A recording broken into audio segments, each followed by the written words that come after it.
It means good morning. Well, hello, nice to see you again.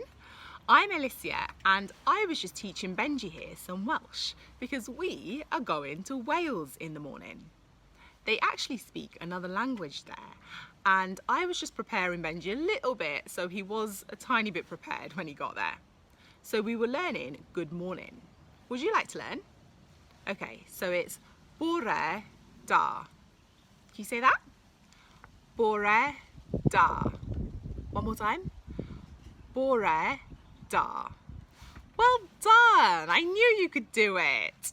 Okay, it is story time and today we're going to be reading The Billy Goat's Gruff. So, are you ready? Are you sat comfortably? Are your ears listening?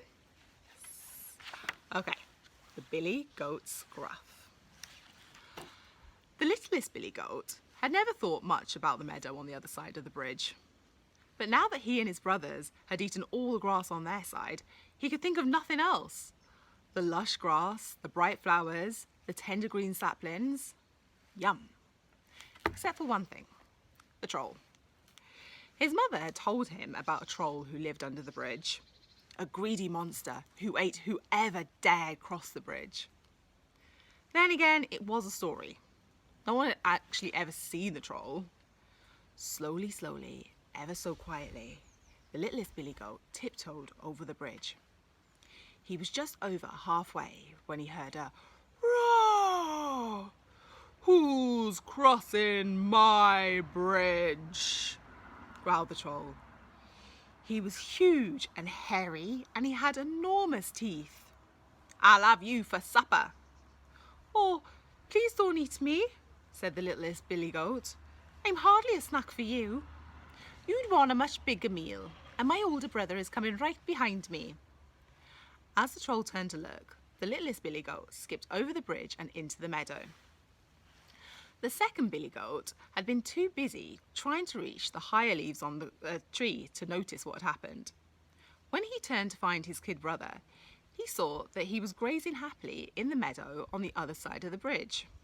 "Oh, so it is safe to cross," he said to himself, and off he went. He was just over halfway when he heard a roar. "Who's crossing my bridge?" roared the troll. He was huge and hairy and he had enormous teeth. "Oh yes, the older brother will make a delicious supper."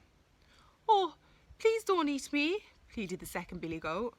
"I've been eating wild garlic and you won't like the taste of me. Anyway, my older brother is coming right behind me and he's much bigger." As the troll turned to look, the second Billy Goat skipped over the bridge and into the meadow. The third Billy Goat had actually been eating the last patch of grass. It was very greedy of him, but he was the oldest and the biggest of his brothers. He was astonished to see them happily grazing in the meadow on the other side of the bridge.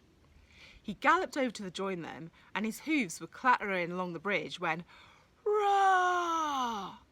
Who's crossing my bridge?" growled the troll.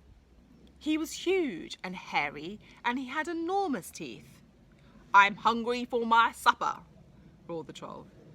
He climbed onto the bridge and reached out his warty hands.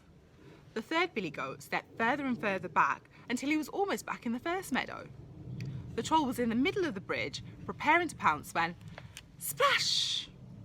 The biggest Billy Goat butted that old troll off the bridge and into the river. He was swept away and no one ever heard from him ever again. The three billy goats were able to cross the bridge in safety whenever they wanted, and there was always plenty for them to eat. The end. I'll see you soon.